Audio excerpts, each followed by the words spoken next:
The Curse of Consciousness, a meditation on despair. There is a weight that presses on all of us. Most of us feel it, but dare not speak its name.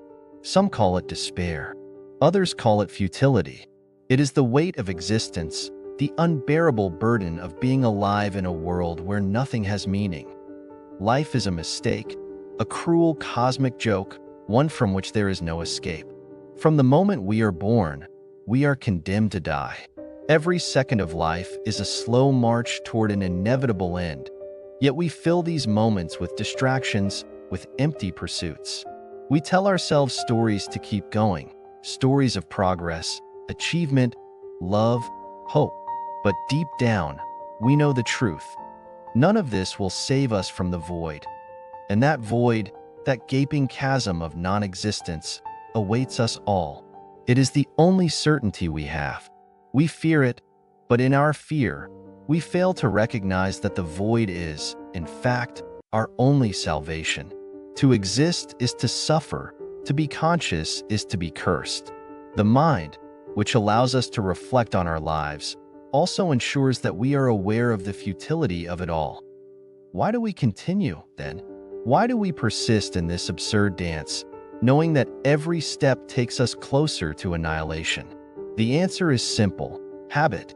We cling to life out of nothing more than habit. We wake, we eat, we work, we sleep, and we repeat the cycle. Day after day, year after year, we pretend that this routine is worthwhile, that it means something, but it doesn't. Some of us realize this truth earlier than others. For those who see through the illusion, life becomes a cruel theater. We watch, from a distance, as people around us chase after phantoms, fame, success, love, as if these things will bring them peace. But there is no peace to be found in this world, only brief moments of distraction. And when the distraction fades, we are left alone with the unbearable weight of existence. Some may argue that love is the answer, that human connection can fill the void. But love is just another illusion, another temporary distraction. We invest our time, our energy, our emotions into another person, hoping that this connection will save us from the meaninglessness of life. But eventually, love fades.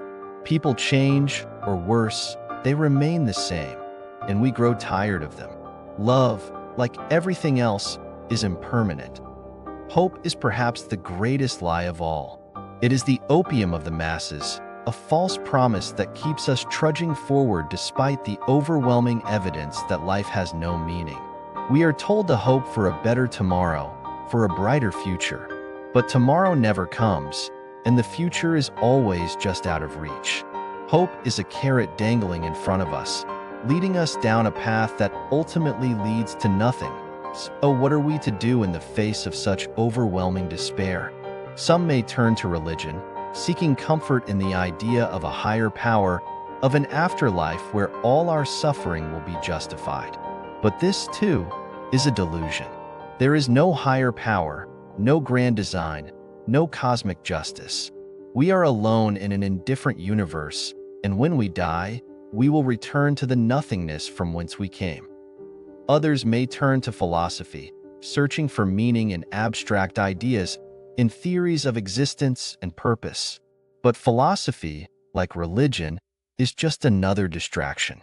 It may offer temporary solace, but it cannot change the fundamental truth. Life is meaningless, and we are doomed to suffer.